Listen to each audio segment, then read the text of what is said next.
దువ్వాడ శ్రీనివాస్ వ్యవహారం ఇప్పుడు తీవ్ర వివాదాస్పదమవుతోంది. అర్ధరాత్రి శ్రీకాకుళం జిల్లా టెక్కలిలోని దువ్వాడ నివాసం వద్ద ఉద్రిక్తత ఏర్పడింది. దువ్వాడ కుటుంబ సభ్యులు మరోసారి ఆయన్ను కలవడానికి వెళ్లారు. ఆయన సతీమణి వాణి, కుమార్తె హైందవి టెక్కలిలో దువ్వాడ నూతనంగా నిర్మించుకున్న ఇంటి గేట్లను కట్ చేయించి లోనికి వెళ్లారు. ఇదే సమయంలో అక్కడికి వచ్చిన ఎమ్మెల్సీ దువ్వాడ శ్రీనివాస్ భార్య కూతురిపై చిందులేశారు. గ్రానైట్ రాయితో చంపేస్తానంటూ వారిపైకి దూసుకెళ్లారు.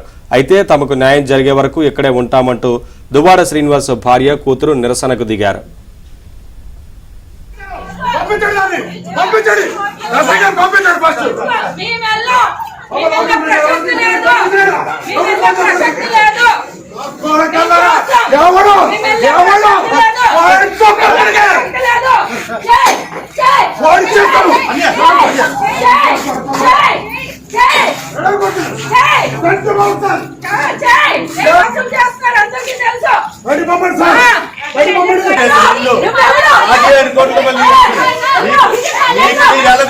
మాకు అన్ని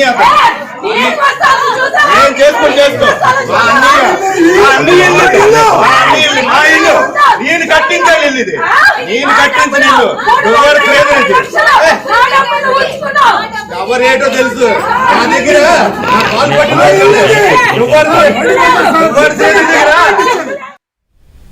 తన భర్త వివాహేతర సంబంధం కారణంగా తమ కుటుంబం పరువు రోడ్డున పడుతోంది అని వాణి ఆవేదన వ్యక్తం చేశారు.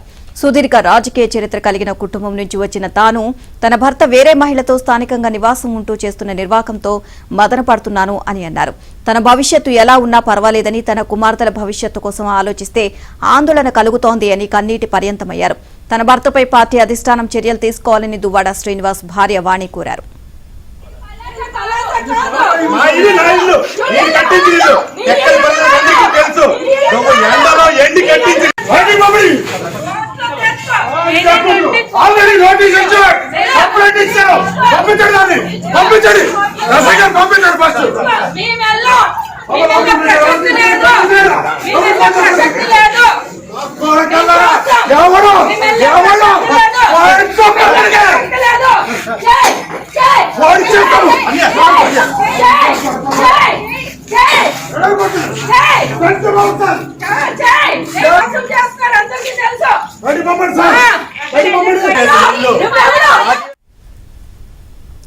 శ్రీనివాస్ తమతోనే ఉండాలని ఒక మహిళ కారణంగా కుటుంబ సభ్యులకు దూరంగా ఉంటున్నారన్నారు దువ్వాడ శ్రీనివాస్ కుమార్తె హైందవి.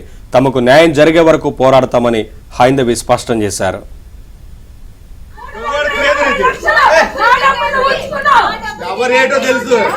ఏమీ లేనప్పుడు 2022 డిసెంబర్లో, అంటే ఇది సెప్టెంబర్లో నవంబర్లో మెయిన్ స్క్రీన్ షాట్ తీసుకున్నది డిసెంబర్లో, 2022 డిసెంబర్లో. చూపించండి మేడం, అలాగే మైక్ చూపించండి. మాదిరి డిపి కూడా కొంచెం బ్లర్గా ఉంది, బట్ తెలుస్తుంది కదా.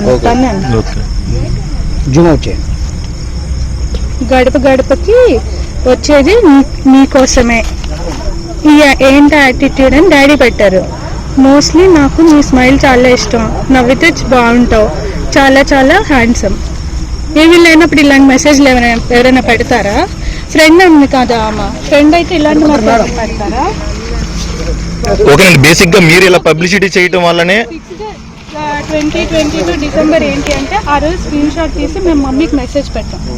ఆ రోజు చూసారు కదా, డేట్ కనిపిస్తుంది కదా ఆ స్క్రీన్ షాట్ చూడండి. ఆవిడ మెసేజ్లు ఇంకా ఉన్నాయి, స్క్రీన్ షాట్ చాలా మేమన్నారు 2022 సెప్టెంబర్ లో వస్తే అంత త్వరగానే అంటే ఏం లేదండి కదా. మరి చాటింగ్ ఏంటి, స్క్రీన్ ఈ మెసేజ్లు ఏంటి, ఎవరు ఆమెని రాంగ్ గా స్ప్రెడ్ చేస్తున్నారు. అయితే ఆవిడ ప్రెస్ మీట్ లో అయితే అదే సంభాషణ చెప్పారు. ఆవిడ మీడియా మిత్రులు అడిగిన క్వశ్చన్లకు కూడా సమాధానం ఏం చెప్పారంటే, నాకు పూర్తి స్థాయిలో అసలు రాజకీయంలోకి తీసుకొచ్చింది ఇద్దరు భార్యాభర్తలు. తీసుకొచ్చినప్పుడు రాజకీయ ఫోటో పెడుతుంది తెలుసా. ఆవిడ ఒక డాన్స్ చేసింది శ్రీని గారి పుట్టినరోజుకి, మీరు అందరూ మీకు తెలుసు. ఆ పుట్టినరోజుకి డాన్స్ చేసిన వాళ్ళందరికీ మనం సన్మానం చేసాం. ఆ సన్మానం ఫోటో పెట్టి మేము కొండవై వేసామని చెప్తుంటే ఏంటి అబద్ధాలు, ఏంటి చెత్త మాటలు.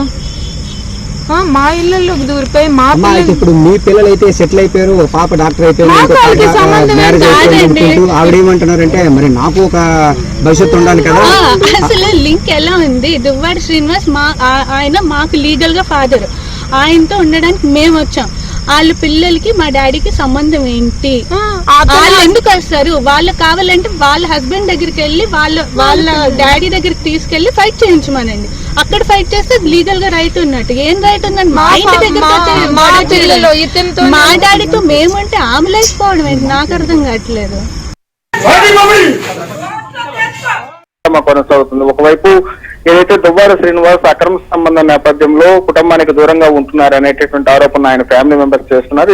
ఇదే నేపథ్యంలో 2 ఏళ్లుగా తనను వేధిస్తున్నారు కుటుంబ సభ్యులు. ఇదే నేపథ్యంలో తను బయటకు వెళ్లిపోయానని దువ్వాడ శ్రీనివాస్ చెప్తున్నారు. మొత్తానికి ఏదైనప్పటికీ కూడా ఒక పొలిటికల్ ఫ్యామిలీలో అత్యంత ఇబ్బందికరమైనటువంటి పరిస్థితి, దాంతో పాటుగా టెక్కల్లో తీవ్రమైనటువంటి చర్చనీయాంశంగా మారుతున్నటువంటి పరిస్థితి కనబడుతోంది. ముఖ్యంగా ఎమ్మెల్సీ శ్రీనివాస్ గత కొంతకాలంగా ఆ టెక్కలకు చెందినటువంటి మాధురి అనేటటువంటి మహిళతో అక్రమ సంబంధం నెరుపుతున్నారు. ఈ నేపథ్యంలోనే తమ కుటుంబ సభ్యులు దూరం చేసుకున్నారు అనేటటువంటి ఆరోపణను దువ్వాడ సతీమణి వాణి చేస్తున్నటువంటి పరిస్థితి కనబడుతోంది. ఇదే నేపథ్యంలో మొన్న సాయంత్రం తన తండ్రి సపరేట్ గా నివాసం ఉంటున్నటువంటి నివాసానికి కుమార్తెలు వెళ్లారు. అయినప్పటికీ కూడా దువ్వాడ శ్రీనివాస్ వారిని లోనకి అనుమతించలేదు. చాలా వరకు ప్రయత్నం చేశారు తన తండ్రిని కలవటానికి, అయినా కూడా అనుమతించకపోవడంతో అర్ధరాత్రి వరకు కూడా అక్కడే నిరీక్షించి వెనుతిరిగారు.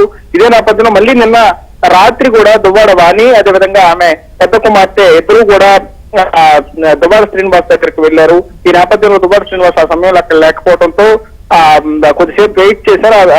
ఈ నేపథ్యంలోనే గేట్లను గ్యాస్ కట్టర్లతో తొలగించి లోనకి ఎంటర్ అయ్యారు. ఆ విషయం తెలుసుకున్నటువంటి దువ్వాడ శ్రీనివాస్ హుటాహుటిన అక్కడికి చేరుకోవడం, ఆ తర్వాత కుటుంబ సభ్యులపైన తీవ్ర స్థాయిలో చిందులు వేసినటువంటి పరిస్థితిని మనం చూడొచ్చు.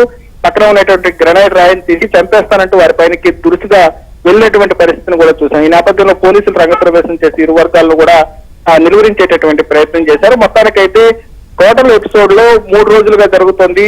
గత 2 సంవత్సరాలుగా ఈ దువ్వాడ శ్రీనివాస్ దంపతుల మధ్య విభేదాలు ఉన్నప్పటికీ కూడా అవన్నీ కూడా రాజకీయ పరంగా బయట ఇబ్బందికరమైనటువంటి పరిస్థితులు ఉండకూడదు అనేటటువంటి నేపథ్యంలో మొత్తం కూడా గుట్టుగా సాగింది. అయినప్పటికీ కూడా ఎన్నికల తర్వాత ఒక్కసారిగా వ్యవహారం అంతా కూడా బయటకు వచ్చింది. నిన్న ఫ్యామిలీ మెంబర్స్ బయటకు వచ్చి పూర్తిగా ఈ ఎపిసోడ్ కు సంబంధించి దువ్వాడ వ్యవహరిస్తున్నటువంటి తీరు పైన ఆధారాలతో సహా బయట పెట్టారు. ఈ నేపథ్యంలో ఎవరైతే ఆరోపణలు ఎదుర్కొంటున్నటువంటి మహిళ ఉందో ఆ మహిళ కూడా నిన్న ప్రెస్ మీట్ పెట్టి తనను కావాలనే ట్రాప్ చేసి వాణి దువ్వాడ శ్రీనివాస్ కు దగ్గర చేసింది అనేటటువంటి ఆరోపణలు చేయటం, ఇవన్నీ కూడా చూస్తే మొత్తం కూడా ఈ ఎపిసోడ్ అంతా కూడా శ్రీకాకుళం జిల్లాలో ఒక తీవ్రమైనటువంటి చర్చకు దారితీస్తున్నటువంటి పరిస్థితి కనబడుతుంది. దువ్వాడ శ్రీనివాస్ కూడా ఇప్పటి వరకు ఎందుకు ఈ రకమైనటువంటి వ్యవహారం జరుగుతుంది, వివాదానికి సంబంధించి తను మొత్తం కూడా వివరాలు వెల్లడించాల్సినప్పుడు కూడా ఇప్పటి వరకు ఆయన మాట్లాడలేదు. మొత్తానికైతే ఎపిసోడ్ అంతా కూడా చూస్తే దువ్వాడ ఫ్యామిలీకి సంబంధించినటువంటి వ్యవహారం తీవ్ర స్థాయిలో ముదిరిపోయినటువంటి నేపథ్యంలో అది రోడ్డెక్కింది అనేటటువంటి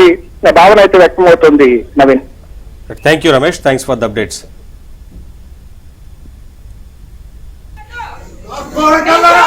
ఎవరు